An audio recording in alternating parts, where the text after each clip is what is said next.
This episode of Dirt Church Radio is brought to you by Merrill and their new trail shoe, the Agility Peak 6.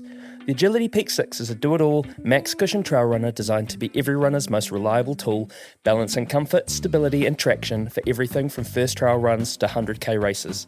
Distraction-free by design, the all-new Agility Peak 6 delivers a responsive Float Pro foam midsole to rail-adapting Flex Connects midsole grooves and the trusted traction of Vibram Mega Grip with traction-like control for a ride that keeps you focused on nothing but the run. With its dialed-in design and distraction-free performance, the Agility Peak 6 empowers trail runners to tune out the noise and lock into their float state. Check it out at merrill.co.nz.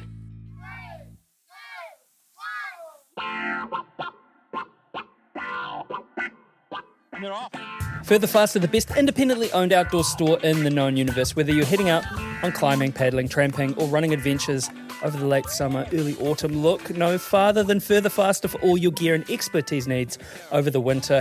Head over to 57A Buchan Street, Sydenham, Otutahi, Christchurch, or hit them up at furtherfaster.co.nz. And Rocky, you smashed it the other weekend at Tarawera. We're really proud of you and can't wait to see you soon. It goes something like further, faster, there in Christchurch. Rocky is hairy and so is Badger. Jules is nice and Jacob is delicious. Go to further, faster now. Oh, further, faster, there in Christchurch. Rocky is hairy and so is Badger. Jules is nice and Jacob is delicious. Go to further, faster now.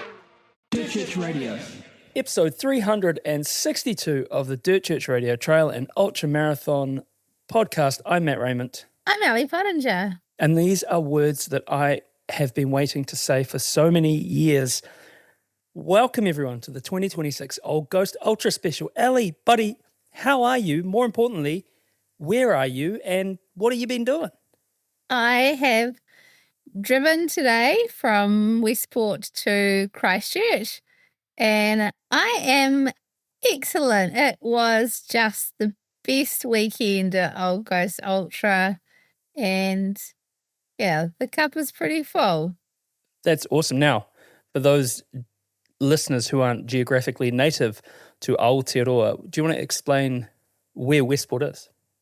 Oh, Westport is on the mighty west coast of the South Island of New Zealand.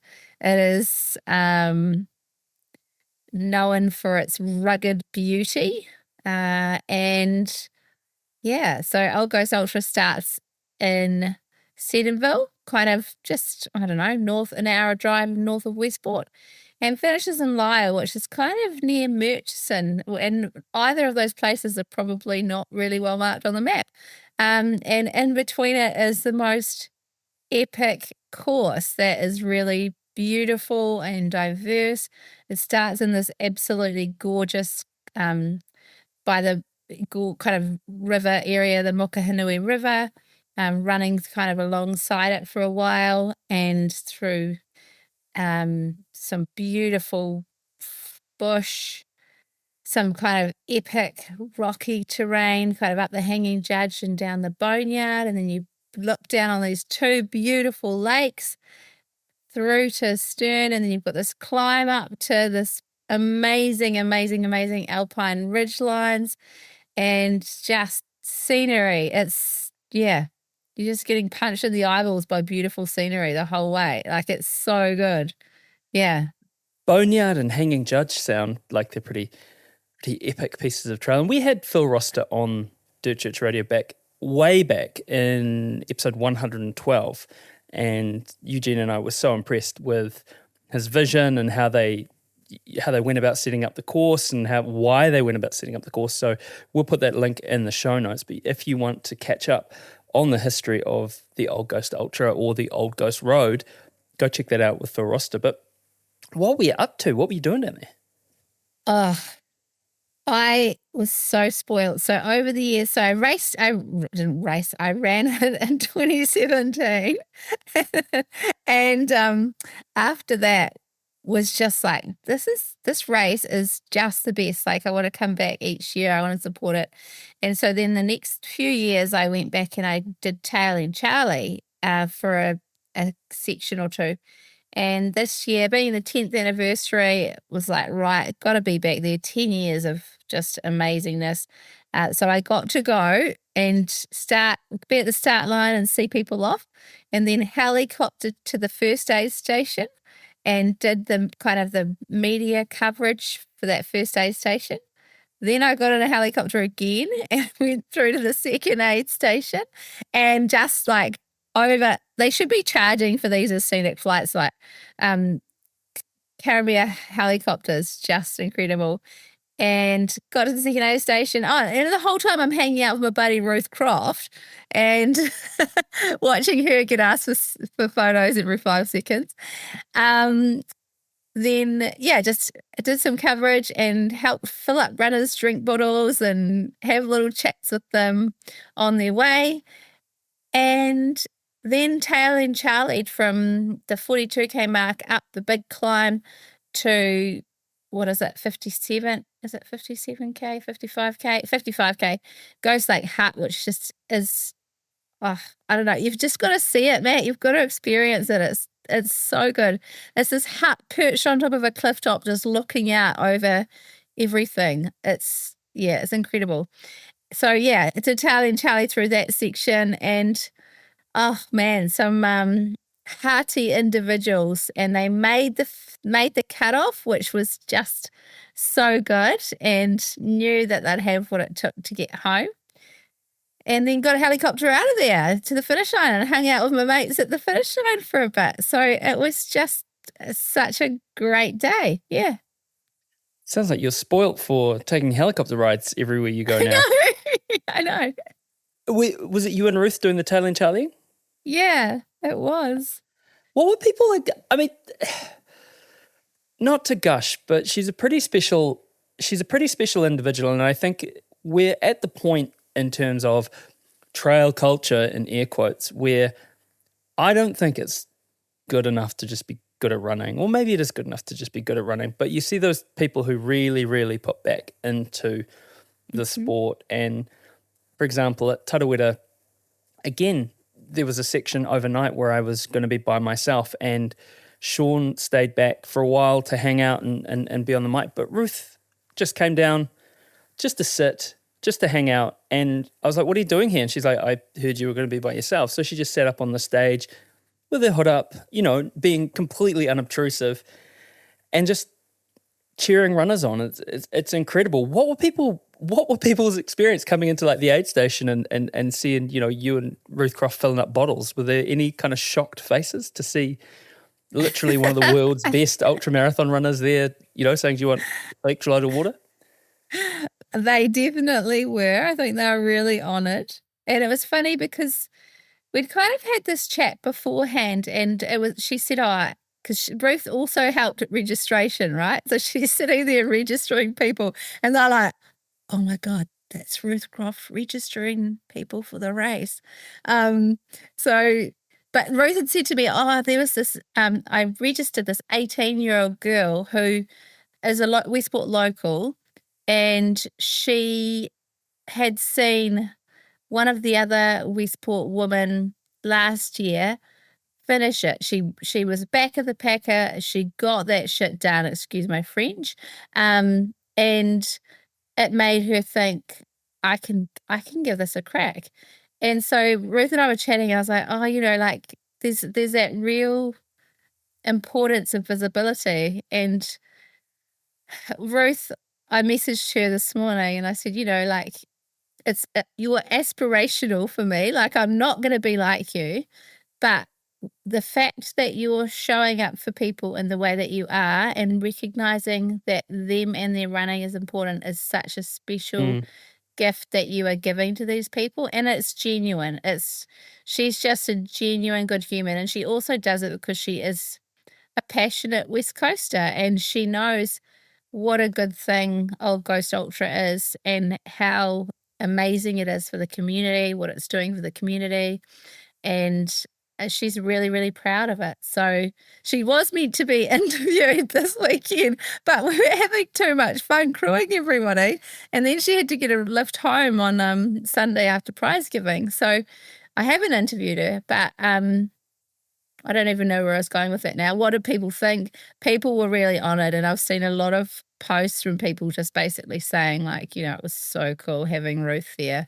And I think I speak for everyone when I say we're so proud of her. Who she, not just her achievements, but actually who she is as a person. Who she is. That's a really cool thing about Ruth. So join my Ruth Croft fan club. It's it's Ruth Croft #1 on Instagram. Your boy Ruth Croft. It's absolutely fantastic, and likewise, people who are struggling or towards the back of the pack, and there comes trotting up you and the Western States winner and the UTMB winner and the 4-time title winner champion. Were people like, is this a nightmare? Is this a dream? Like, I was having this crazy dream. I was struggling at Old Ghost, and then Ruth Croft was there. I was actually wondering if we'd just have a gaggle like the Pied Piper of people that are like, yeah, I want to be telling Charlie this time. Like, I want to be hanging out with them and just have like 20 people, like Forrest Gump or something, when he gets all the people in the movie. But yeah, no, I think people were very grateful. Like, they were really stoked that to just have Ruth's company on the trails. Yeah. Amazing. Well, why don't you crack into some results? Yeah, so it was really fun. Like, obviously I got to kind of be at the first couple of aid stations and see what was happening out there at the front. Kate Loy, so she has become what Phil Rossiter in the prize giving dubbed as the winningest winner ever. Because she has now won the most Old Ghosts. And she, honestly, at the first 2 aid stations, she just kind of was stopping and having a bit of a chat and seemed really happy and calm and passionate, and she still ran 7:48 for an 85k ultra. So, and then Laura Matthews, who actually has featured a little snippet before because I coached her for UTMB last year, she was second place, 8:49. So again, really, really fast. And Sarah Kearns, I keep saying it wrong, local legend from Westport, who's featured in this podcast upcoming, 9:16:47. So just really like big gaps between the podium, but all so quick. And then the men's race, Daniela Dennison, I believe he's works at Further Faster. Is that right, Matt? I'm not sure. So Daniela, again, he's been on Dirt Church Radio. I can't remember the number, but he's in there somewhere. We'll put a link to the show notes. This dude was an Italian Olympic middleweight rower. So basically, so basically his whole life was pain. But he said it was just like the hardest thing ever, and the races just really, really sucked. But he was a middleweight guy, so he's one of the smaller crews. And it's just translated into getting onto the trails. He's just got this massive engine and a stoke that is incredible. But if you're ever enjoying a Castle's beer and going, gosh, this is a nice beer, he was the head brewer at Castle's. Yeah. So then he went to... Castle's do a good brew. They do. They absolutely do. And then he was, he was in the Further Faster whānau, and then him and his family moved back to Italy, and now they're back. So I'm actually not sure what he's up to, but man, super far. He's a savage. Running fast. That's what he's doing, Matt. 7 hours 16:30. Yeah. So fast. Yeah. It's incredible. And then is it Huel Dinnick? Huel, yeah. Huel, 7:18. So it was actually pretty close. And Benji Patterson, 7:20. So yeah, there was a bit of a tussle up there, but Daniela, he was actually leading basically the whole day. And amazing conditions out there too. Like, it was just sunshine, quite like kind of cool, but yeah, really lovely, good for views. So yeah, some great racing there, and just all really good humans. There was no beef, no noise. It was just like getting out there to enjoy the trail, and they ran it fast with a smile on their face. So good. And what is for those who don't know, what's the trail conditions like? Is it technical? Is it like shaly? What are you looking at? It's quite shaly. So the thing to remember is it's a mountain bike track as well. So that gradient is all quite kind. Sometimes it doesn't feel so kind, but it is all quite kind. But yeah, definitely like quite kind of rocky underfoot. So the first aid station, there are actually quite a few DNFs with rolled ankles and things like that, which is a bit of a bummer.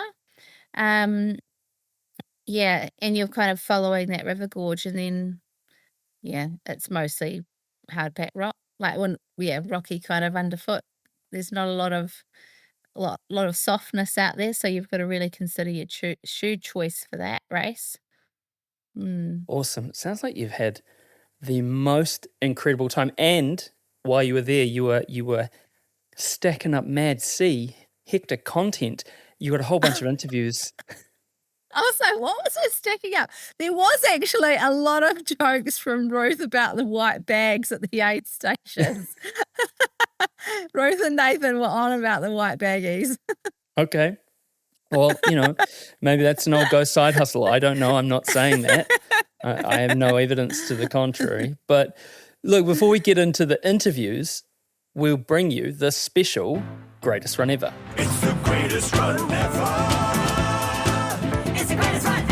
Greatest Run Ever, which is the part of the show where we ask you to write into us and tell us your greatest run ever.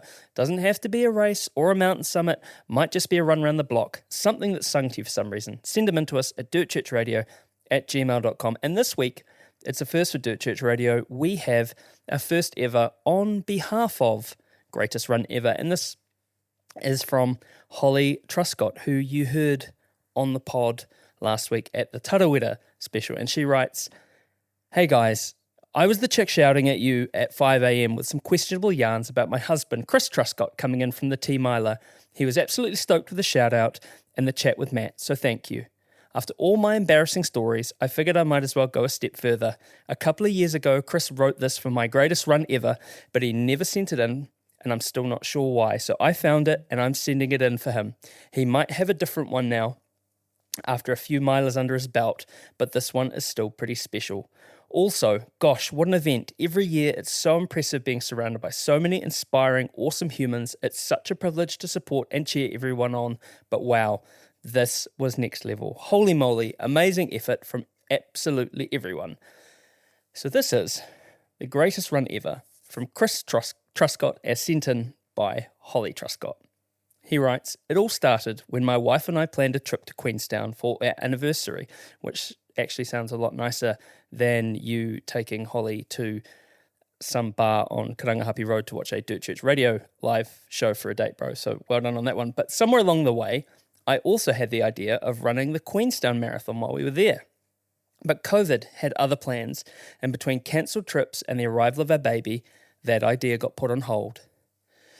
Fast forward to 2023, with some leftover flight credits, we decided to finally make that anniversary trip happen, and of course, I would run that marathon.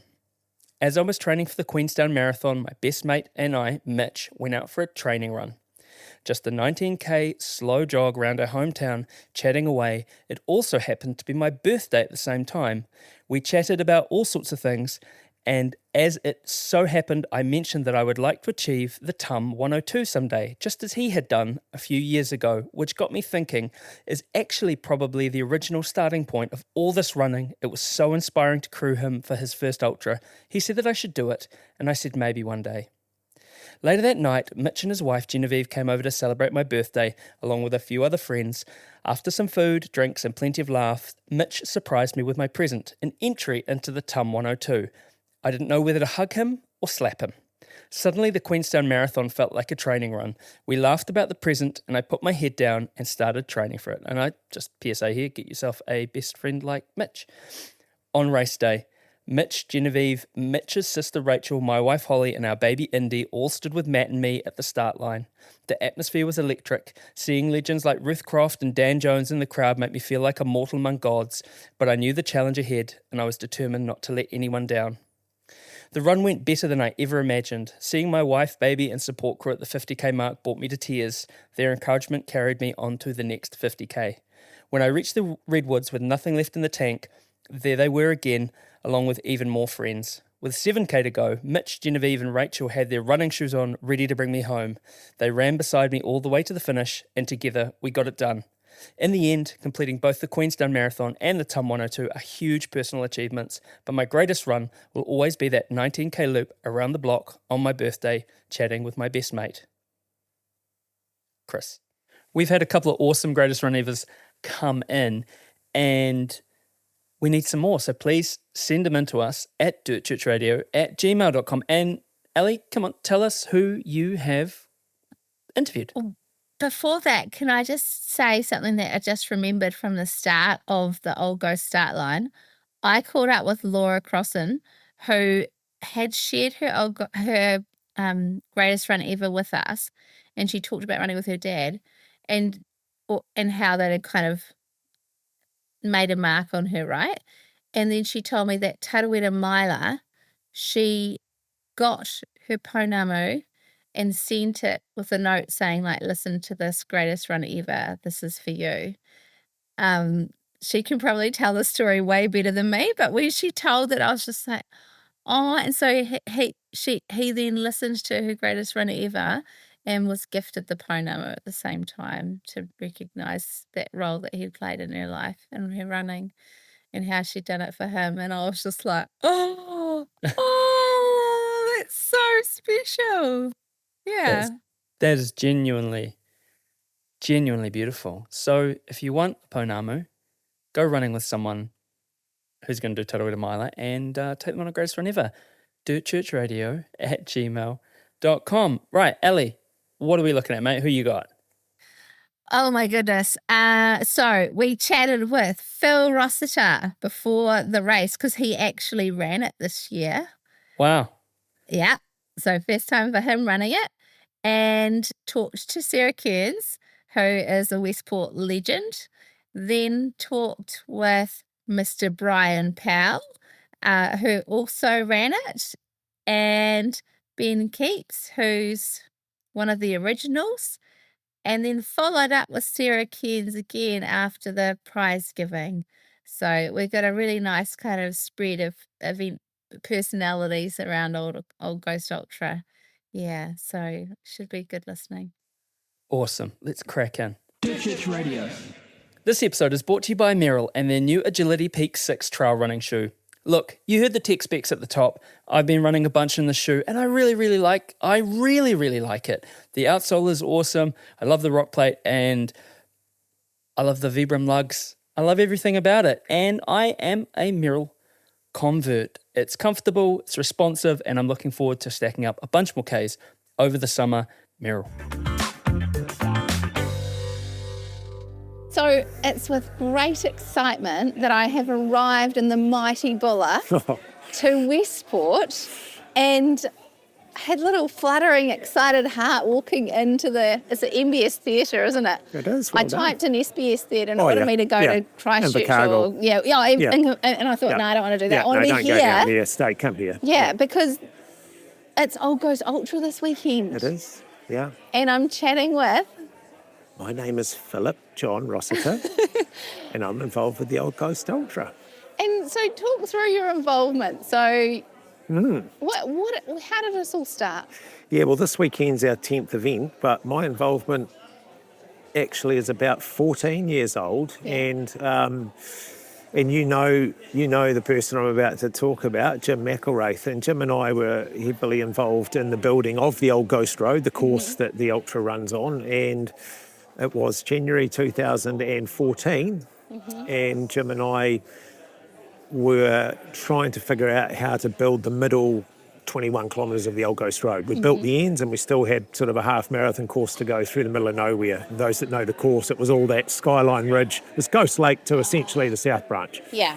So we decided one year, let's just do a run through and we'll just heck through the bush, and we did that. We got up very early. We had a sunrise. We had great spotted kiwi encounters. We had the most insane day. And we sat on a big rocky outcrop dangling our feet over this big cliff ledge I remember it to this moment, 9:41 a.m. In late January 2014. And we looked at each other and it was only 9:40 in the morning, but it felt like we'd already had a year's worth of experience.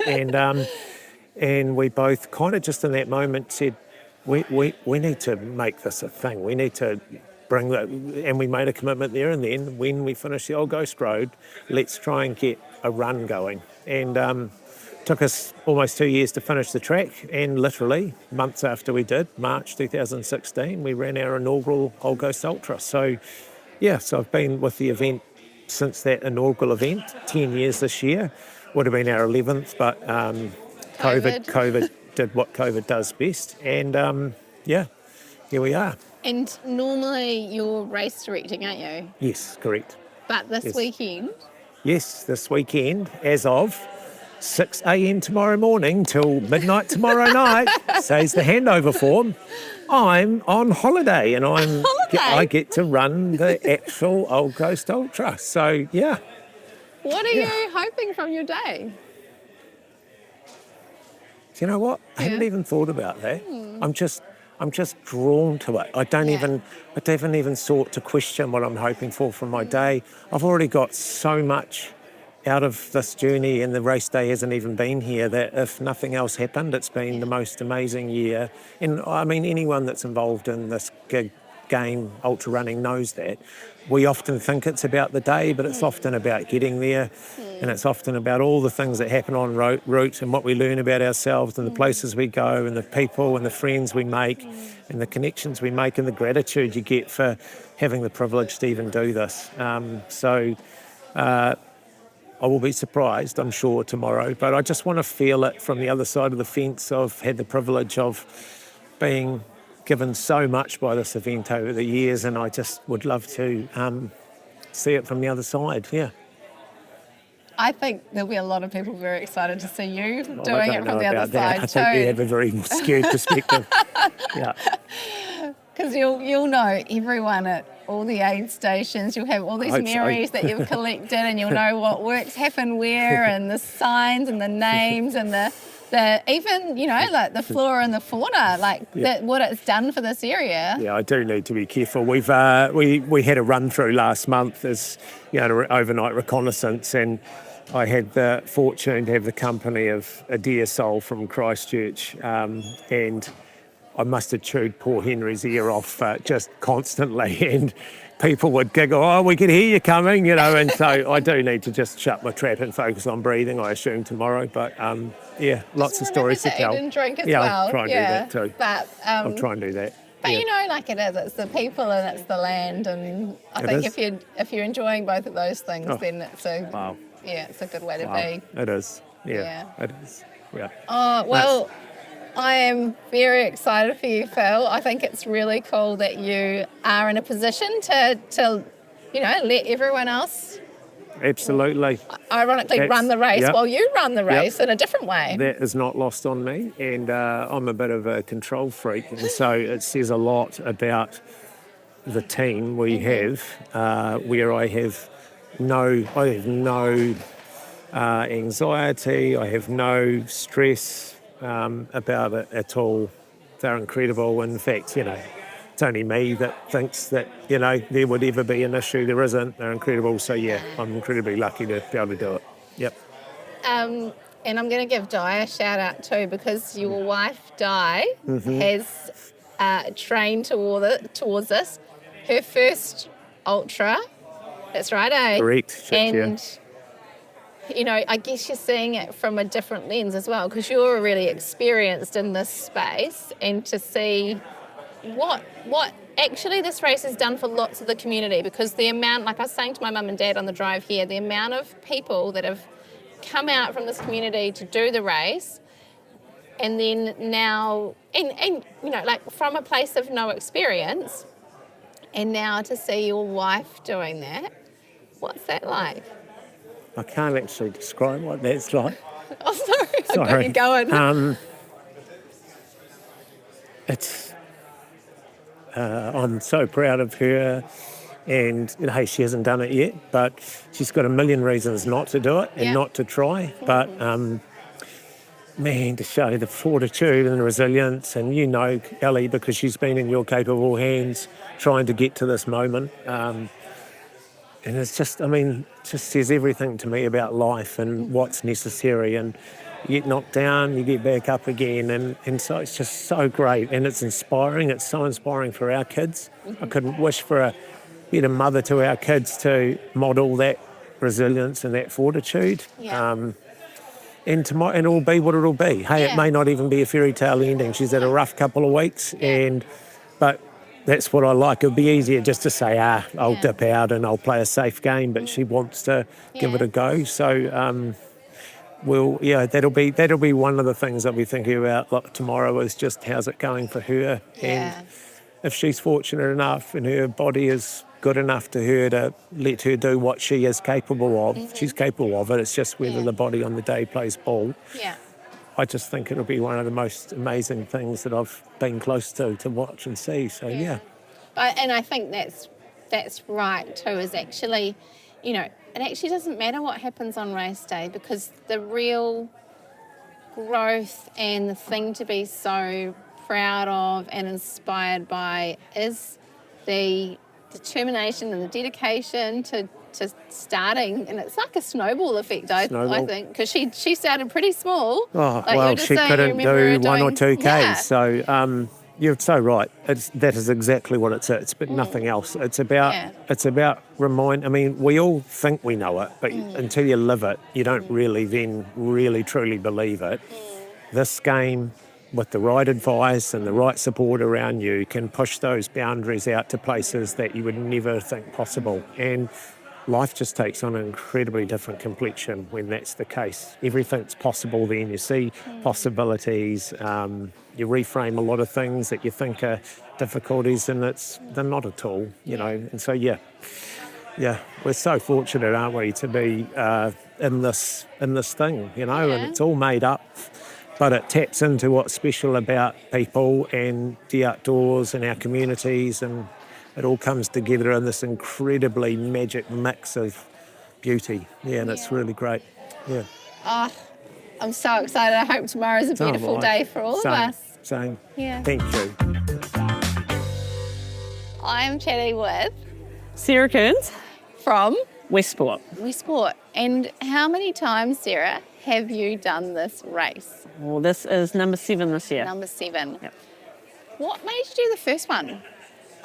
Seeing the inspirational people like Ruth Croft, Ruby Muir, tackle it, and it's in our backyard, so there's no excuses. Yeah. I figure that even if you don't quite get to race day, but you've enjoyed adventures along the way, then that's a win right there. Yeah. And there's no excuses when it's in your backyard and you can train on the course. And you've got there's a lot of Westport locals that have come out and done this race, right? Yeah. Like last year, was it last year that there was like 30 people, or was it more than that? I think it was around 30. Often it starts a little bit more. We do get a couple with injury, withdrawal, but it's just progressively built year on year on year. You've got the inspirational people like Brent Oldham, Gordon Ricketts. People see them doing it and they go, right, I'm going to give it a shot. Jim McElrath, he helped build the track and then he runs it. Yeah. And just the whole atmosphere that Phil brings to the race. Yeah. You would struggle to find someone that's been a part of it and doesn't rave about it. And so as locals, we are exceptionally proud of it. And being part of it, whether it's a one and done, is just a real it's just a blessing, really. We get to be part of it. We get to feel that accomplishment. Whether you're going for once, you're going for multiple times, What keeps you coming back then year after year? I was coming back for aiming for 5. Oh, yeah. Okay, so you got bonus 2 now. Yeah, I was coming back for that special medal, that slightly different one, and then hit 6 last year and thought, well, might as well go to 10. Yeah. I'll never quite catch those guys, but I like to think, you strive for excellence, you strive to be a role model for your children. Yeah. And at this stage, I think I'm probably the local based in Westport female that's done the most. Yeah. So I feel like I can't quit now. You just got to keep going, and you've got to hope that even if one person sees you do it and realises that it's achievable, well, if you put the work in, then And you have put some work in. So was Old Ghost your first ultra? First ultra was Kepler. Kepler 2016, I believe. Yeah. And I came back from Kepler, so that was in the December. Yeah. Came back and then caught wind of the Old Ghost and entered the following year. And I've had 1 year off since, and that year was quite excruciating. I'd done another race and I was recovering, so I wasn't ready. So I went to the start and I went to the finish and helped them both. And the FOMO was so real. I was like, that's it. No matter how bad I feel, I'm getting out there on the course again. It's just, even the aid stations, the people out there, the atmosphere. Yeah, that's why people keep coming back. Yeah. Nah, it's pretty special. Yeah. And you've gone on to do some bigger stuff as well. Yeah, I'd love to get on and do some bigger stuff again. Yeah. My dream at the moment is to go over and then refill the pack and turn around and go back. There has been talk about this. To do 100 miles on the Old Ghost Trail. Yeah, it's not going to be easy. I've had informal talks with Phil. Logistically, it's a nightmare. Yeah. So it probably will be an informal thing. Yeah. But I just think it would be amazing to be able to polish that off. That would be pretty epic. Yeah, a true test of grit and just amazing country to be up in. I feel like I should ask you at the finish line tomorrow, do you want to go back? Asked me last year, I was in. Were you? Yeah. My only worry is that I just love the prize giving and the atmosphere. True, yeah, you missed out on that. Yeah, you have to have hustled enough to be back for the prize giving. That's my only worry. Otherwise, I'd turn around in a heartbeat. Yeah, I'm with you, because the prize giving here is unlike any other that I've experienced. It's like the briefing. It's talked about for a long time afterwards. Yeah. And, you just don't want to miss the prize giving. We have people from the community, volunteers that turn up to listen at the prize giving. Because they've seen competitors come through and they want to see how they went. Mm-hmm. They want to tell stories about what they've seen on the day, people with adversity, people that have pushed through. And so that's the only thing holding me back from turning around and coming back at this stage, is that I'd have to be hustling a fairly quick pace and probably not tell hubby that I'm going to do it until the moment. Have a secret stash bag there and have to be back in time for the prize going. Yeah. Oh, one day, maybe the 10th. Yeah, maybe my 10th. I did. I actually talked to one of the kids today about whether they would, be up for doing my 10th with me. Just floated the idea out there. They didn't say no. So, watch this space. It could be something like that. Yeah, a few years to work on them. Yeah, we've got 3 years to work. So, just watch this space. Cool. Yeah. If you could describe this race with just a few words, what would you tell people that have never heard of it, or that might go, why should I come to the Old Ghost Ultra? Atmosphere. Yeah. Atmosphere is amazing. Majestic. You get up there, it is very majestic, the views, and just the vibes. Yeah. The vibes are so good. Competitors, volunteers, everyone. Yeah. Everyone brings it. Everyone wants everyone else to succeed. You're only ever racing yourself. Yeah. So, Oh, well, we'll look forward to hearing how tomorrow goes for you. But thanks for chatting, Sarah. And, all the best for your 7th Old Ghost Ultra. Well, thanks, Ellie. It's definitely one to just get out there and get in the pain cave and embrace it. That's what I'm thinking. Good on you. I've got the feels. That was we've just finished our race briefing, and there's something really special about the Old Ghost Ultra race briefings. I think Phil brings, you get all the information, but you also get jokes. You get, connection, and you see all the places, and it really emphasises how amazing it is. I've got with me Steve Jackson from Trail Trips and Events, based out of the Gold Coast in Australia. Yeah. I'm over here to do the Old Ghost Ultra. I'm getting all my coast and ghosts messed up. The Old Ghost Ultra. I'm actually looking to bring a crew here next year, probably predominantly of Australians, but I'll take guests from anywhere, obviously. Yeah. My service is kind of like Kentucky for trail runners. So essentially we go to trail running events, predominantly in Australia and New Zealand, but we've had a Squamish Canada tour, and we're going to Vietnam this year. My goodness. And we've done a Japan tour to a trail event in Hakaba. So we're kind of trying to branch out, and we go to some of the big events. Obviously, we were in Tarawera last week with 60 people, and Kosciuszko and UTA, all the sort of major players. But trail running's ensconced in this beautiful fabric, and events like Old Ghost make trail running really special. And so we don't want to just go to all the big ones. We want to go and showcase the community events that really resonate with people and show different parts of the world and different parts of trail running. So that's why we're here today. I reached out to Phil last year about coming over and volunteering and having a look at maybe establishing a tour. And he said, well, why don't you come have a run and then you can really talk about it and sell it. So, I've just come into town this afternoon into Westport and we've gone to the briefing and a very unique briefing, as you say. All the important stuff is covered, but it's really lighthearted and shows the wit of Phil and the fabric of the community here and the passion that they have for the trail and the event. So, really looking forward to tomorrow. Yes, well, that's race briefing done. I'm all excited, full of old ghost energy, and we'll look forward to seeing you out on course tomorrow. Yep. Thanks, Steve. That's easy. I know.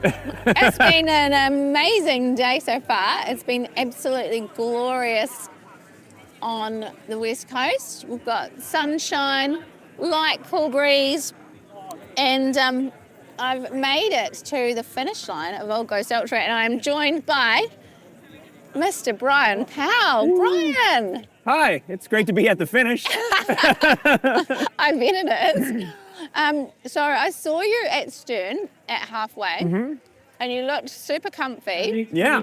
How was your day? It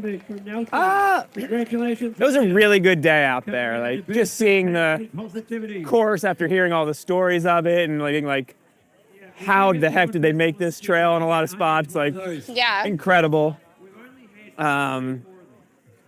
And we were gifted an amazing weather. The sun's sort of out now, but it was a nice, cool, overcast day in a great way. No rain on the West Coast. I mean, who could have planned this? I know, Phil Rossiter. He looked at, I believe, 23 years of weather records to pick the best weather day. Oh, spot on, Phil. But it was cool. I mean, I didn't notice the vegetation so much, but it was really cool. I did notice the birds and birdsong out there, and it was pretty spectacular. I felt like I was running through a South Island robin conservatory at points. Sort of tons of weka out there and riflemen, and it was just pretty amazing out there. Fewer fantails than I would have expected, but I don't know if that's just a... there are a couple hanging around at Specimen Point. Okay. They were quite entertaining. Yeah. It was insane. Heaps of robins. Yeah.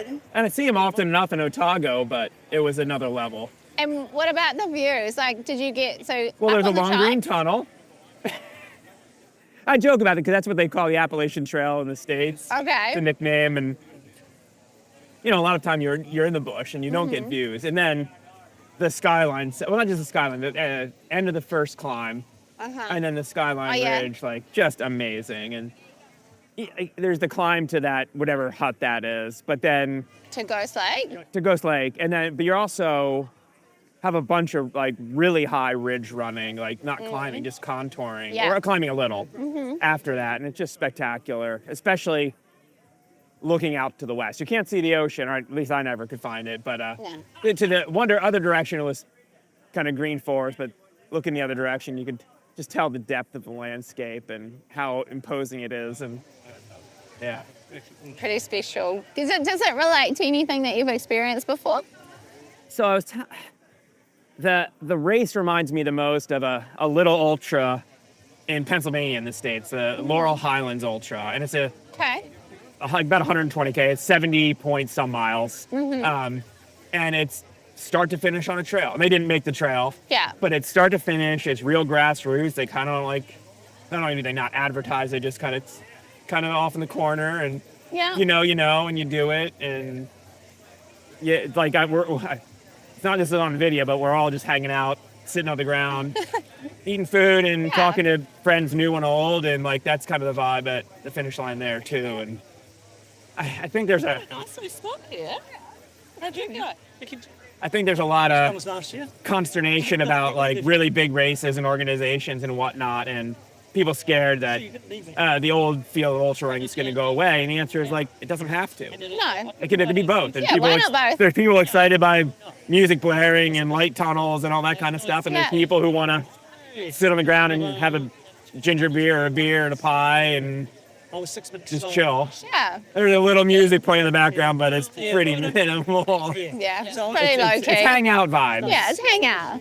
Hang out in the sunshine. That's awesome, because what brought me to Old Ghost is my wife Megan had run it in 2017, but I do know a lot of people in New Zealand, and just from all the different interactions, I just felt a real sense of community, like honest, like not made up. Yeah. And I wanted to see that and be kind of part of it for a weekend. And Yeah. I mean, just in the week before, just like kind of being on Facebook, and somehow it gets out that I'm here. People are like, and Jim from the race organization was like, giving me fishing information about the Moki Hanui, which I'm going to go fish early next week. But like, it's that kind of, but the cool thing about that is he like messaged like the normal like public stuff back and forth. And like, I go to message him like just in Messenger. Yeah. And I look back and he invited me to run it, Old Ghost Ultra in 2016, the first edition. The first one. Because I was on the South Island, either before or after Tarawera. Oh my goodness. And like, the timing didn't quite, like I actually was leaving Yeah. before that. I think it was actually go cover Tarawera that year. Oh. But I was doing a long run, in Otago.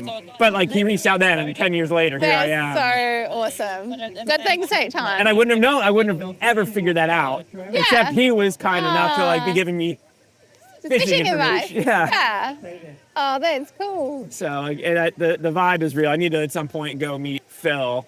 Oh, Phil should be finishing soon, hopefully. Oh, he's out there running. Like, so. what are we at? 4:55. I reckon maybe another 5 or so minutes. But the same, it's like Who knows? that community feel. Like there's Ben Keeps is here. He just finished his. I saw him finish his 10th one. Yeah, cool. But like he was like commenting on Facebook about me coming, whatever. There's just this feel like like people in this Old Ghost community. If you're interested and reach out, like welcome you in with open arms. Yeah. And like that's so cool. I think they're pretty passionate about sharing it with people. Yeah, and like it was cool at the briefing yesterday. Like, it recognized all the international runners who came in, which is a cool percentage, like a reasonable percentage for being in the middle of nowhere in the South Island. But then they're also really proud of everybody from Westport and the Bowler and Valley and because there's like 40 people from and it's here. grown a ton. Like that participation to see the 10 times from the first one. The growth from organic that these people local getting to know it. Getting to know this is a thing. We got a helicopter flying back overhead. So good. Do they just have it all day? Yeah. Yeah. That's pretty spectacular. Logistics. Yeah. Logistics. Flying in Ruth Croft and Jin.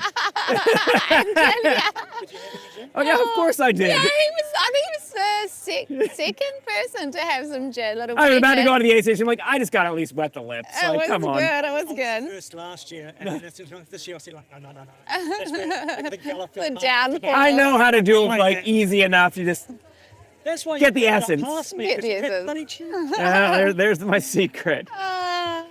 Well, Brian, it has been a pleasure chatting with you in real life this time. Yeah, and I'm glad for you like got the to 4th experience time this. in like a day. It's awesome seeing you out on the course. So. No, it's good. Cool. Well, let's just relax and enjoy the sunshine. Sounds great. And the sandflies. Yeah, and the sandflies. That's not a selling point. Hey, you got to keep it real. We're gonna keep it real. The Lyle Campground sandflies are legit. 1,000 to 1. The ratio is about 1,000 sandflies. We need more to one people to person. get near the finish so that the sandflies Sacrifices. get diversified. Yeah.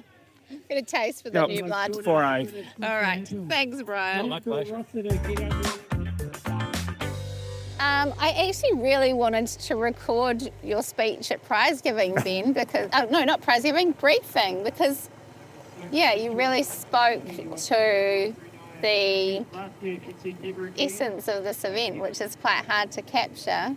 So I should actually introduce you. Well, you can introduce yourself. Who am I talking to? I'm Ben, and I'm just a random guy Just a who random? runs a bit. Yeah? Yeah, And you've run quite a bit of Old Ghost Ultra. I have, yep. So there's 5 of us left who have done 10 of them now. And I think my perspective on that is that, Phil, the race organiser, talks about, how amazing we are or whatever, but we're deeply privileged to have, we were lucky to have been here for the first one, and we're deeply privileged to be invited back every year to come back and do it. And so, I'm humbled by that. And I posted a post the other day about Old Ghost and sort of said, pride's a weird thing because pride kind of doesn't take into account privilege and all of those sorts of things. And I'm super lucky that my body lets me do this stuff. And so that's not something to be proud of. It's just luck. But with that caveat, I'm super proud to be in some way a part of this community because it's really special. It is. And how do you define that specialness? What makes it the special that Old Ghost is? Yeah, so listeners will know that the trail was, a map was discovered 20 odd years ago, and a few guys had a vision to rebuild the trail and did so. And so there's that whole story about, hacking a trail out of the bush and the rock by hand. And the people that built the trail were the people that put the race on. And so there's a really deep connection between the creation of the Old Ghost Road and the Old Ghost Ultra. And so my take is that anyone who comes here leaves changed, and they leave a part of themselves on the trail, and they sometimes it's blood and skin, sometimes it's something a bit more emotional, and they take something away from the trail as well. And invariably, like I do a speech before the race every year and talk about all the stuff, and people think I'm just a flake.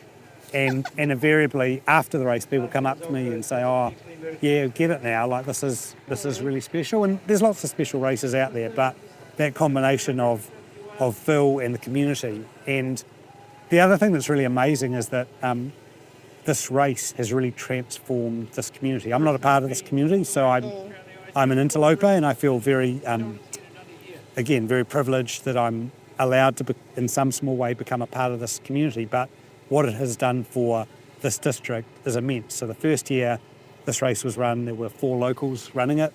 This year there's 45, so 15% of the race fields running it are local. And those are people that a lot of those people aren't runners. No. They're high school teachers or, whatever. And it's people who see this thing, see people doing it and challenge themselves. And fundamentally, the way you change society is by these sort of grassroots initiative. And, I've got a massive man crush on Phil Rossiter. He's an amazing individual. There's not many men that I would turn gay for, but he's one of them. I've told him that, and it's never. He still hasn't gone there. Happened. And Di said his wife said it's okay. But anyway. Di. But seriously, what he's done is just amazing. And to me, he personifies leadership and charisma. And yeah. Thinking about, like you're saying that everybody takes something from this, do you find, like you've come back now 10 years, do you find that you get something different each time? Or what is it?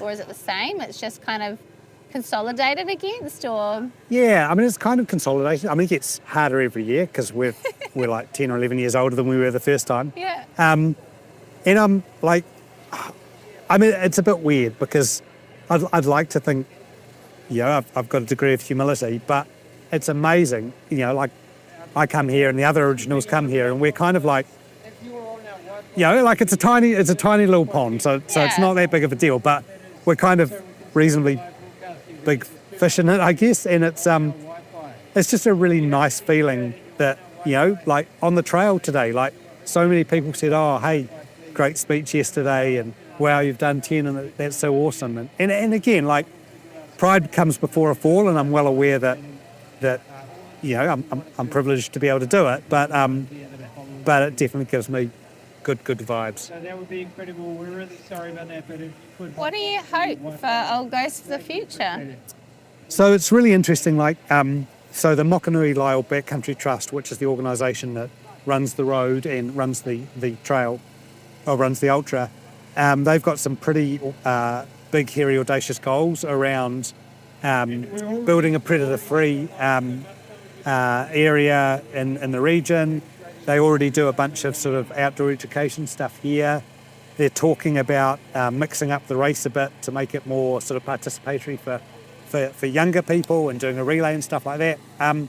But I think that, like I think about a lot about, making the world a better place or whatever. But the way you make a world a better place, it's Mahatma Gandhi, be the change you want to see. And I think that what this trail and this race has done is just through example shown the community in the world what better can look like. And that's a pretty amazing thing to observe.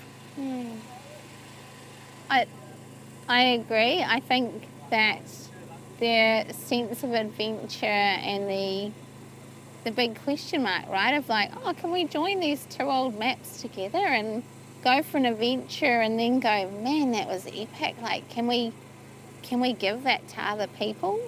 And then for it to just become the scale of what it has, this, epic mountain biking, hiking and running trail. And it's amazing. Like I've been really lucky in that I've witnessed, multiple times over the years. West Coast blokes tend to be pretty staunch dudes, and I've seen West Coasters break down in tears. Oh yeah. That they've completed the trail, the race, or that their significant others have, and that's just beautiful. Like it's a deeply emotional thing. People challenging themselves. People finding joy, last year my two sons did it, my youngest son did it with his partner. This year, my two sons did it together. So there's all these layers of family. Like my family has been here racing it, and we are part of a bigger family, which is the Old Ghost family. Yeah. Well, it's been a pleasure chatting, Ben, and no doubt we'll see you back here next year for number 11. Absolutely. It's going to be slower, but I'll be back. Oh, never say never. Let's see what you're capable of next year. Thanks, Ali. Cheers. Well, that's the sound of prize giving wrapping up and happy runners leaving. And beside me I have what looks like a happy runner. Who have I got? Got Sarah Kearns here. Yeah, and we chatted before the race. Now it's post-race. What happened for you? A bit of everything. But the outcome is exactly what I was hoping for. Lift the ceiling off your capabilities and just go for it. If you don't risk big, you don't win big. So let's talk through, right? So this was your, how many time now? This is my seventh time. Okay, your first Old Ghost Ultra, what did you run? I believe, I think it was about 13:45. Okay, and how did that day go for you? Like, what was the experience? I mean, it was good. It was amazing to be a part of, but it was kind of pushing the limits all day. Pushing the limits and pushing the barriers and definitely feeling it, every bit of it. Yeah. And then afterwards, barely walking. Yeah. Yeah, it was pretty seized up, but pretty stoked to tick it off and get it done. Yeah. And then we've had, 6 more? 6 more. We've had Mountain back in there, which is pretty exceptional to be able to say that we were one of the lucky ones that got to do that. I love that that's what you call it. Definitely did not enjoy going up the boneyard. Quite taxing. Yeah. But you have different parts in different races, and that race from Specimen Point out, it was like running in a creek bed. And I ran with one of the other locals. Awesome run. Thank you. Thank you. And ran with one of the other locals, Brent Oldham. Yeah. And we... I just wanted to say hi. And also, just when I passed you, I was like, that woman was nice. It's like the most supportive overtake ever. Oh, well done. Cool. Congrats. Thanks, you too. I took a photo, I'll email it through to you. I sent you an email. It's just really nice. Great job, mate. That was epic. Well done. I'm just doing a chat. Hello. Oh, well done. You with the helicopter ride? Yeah, I know. I'm just chatting with Sarah for the podcast. Oh. We're just recording. I won't be a minute. It's okay. Yeah, so we took the old no prisoners. Yeah. And we stomped down that creek bed, what it was like, and just decided nobody was going to pass us. Yeah. So I drew on that yesterday, and once I hit the bushline shelter, all the climbing was done, and I went, right, nobody's going past me. Yeah. One gentleman went past when I stopped for the toilet, and nobody else, and I stuck to that, and I thought, right, we'll take no prisoners, leave it all out there. And it was an epic time. What time did you run? So it was 9:16. 9:16. That is flying. And you ended up being? Another about 21, 22 minutes dropped on the PB. That's crazy, eh? Yeah. It was pretty ideal conditions, that bit of cloud cover. It was, yeah. It's only the last 2 years where I always used to battle the heat up the top with the limestone. And then I started viewing it differently, like everybody else is suffering as well. Yeah. So everybody's in that same pain cave, and it's how you deal with it. Yeah. But the last 2 years I've managed to get back into the trees before it's got too hot, and it's a welcome reward, and it definitely, you'll appreciate it more. Yeah. And you ended up being third woman overall. Yeah. That's epic. I left Ghost Lake and they told me that, and I wasn't too phased on it. Yeah. I was just trying to get a PB really was the goal. Yeah. But then as I got to the shelter and that, it starts to tweak in your mind and you think, well, nobody's passed me yet. And so then I just changed and decided that if somebody else wanted it, they could have it, but they were going to have to work to get it. Yeah. So I was just going to keep a consistent pace. I was going to click along, and that meant that they had to work harder to get there. And if they did, then all power to them. But I must say, at 2K out, I had a sneaky look over the shoulder. Did you? Thinking, do I need I was already running, around 5-minute Ks, and I thought, do I need to notch this up a bit? And I looked, and then I glanced again just after 1, and I thought, no, I've got at least 100 metres here before I see anyone. Couldn't see anyone.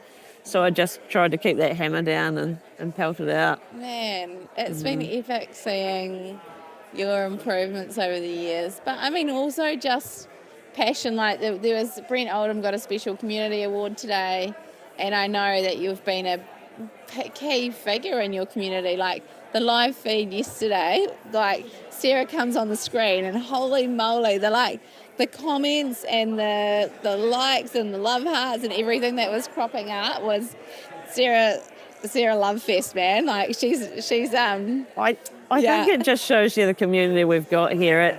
It's come down to a small group that had a vision at the start. They got the community around them to build the trail. Yeah. They've wrapped even more of the community around them for the event. Yeah. And the whole community gets behind it. They are cheering everyone on. So it's really special what it boils down to.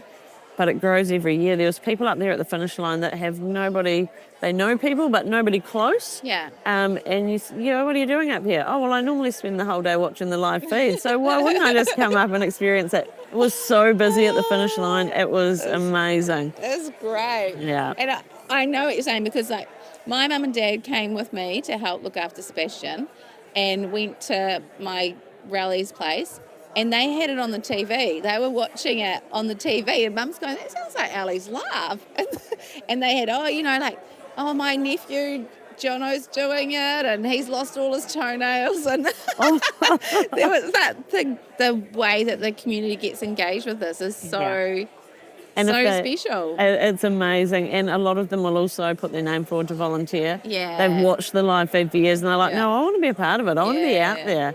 Yeah. And it's a really special feeling. Like there's so many amazing events we've got in our country, but going into the aid station and you get somebody that knows your name, and there is nothing like it. The hardest part is restricting yourself to just saying a quick hi, bye, get what you need and go, because you can spend all day chatting to everyone, and the live feed really makes it accessible to everyone else.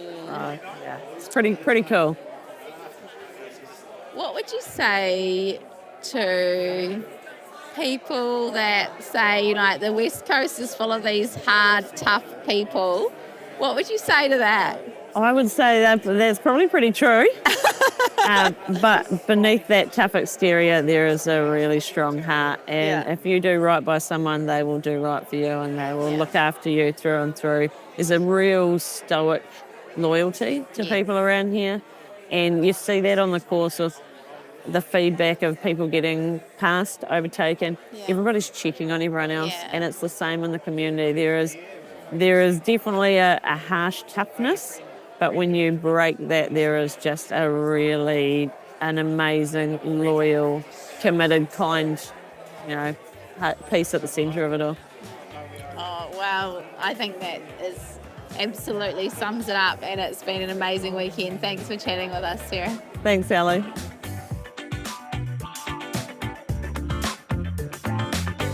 Dirt Church Radio is presented by me, Matt Raymond, The Ali Pottinger. and our old mate Andrew McDowell. We're on all the podcast platforms, so like, follow, and give us a rating. It helps. And we're on social media at Dirt Church Radio and email at dirtchurchradio@gmail.com. Remember to sign up to our Substack for a weekly newsletter and aid station podcast, and also write in with your greatest run ever. We'd love to hear from you, and you can read them on the website too. Thanks to our supporters, Further Faster, Meryl, and our Substack subscribers and the DCR aid station crew. Stay tuned for our show in 2 weeks when we've got another real great guest lined up. Mā te wā.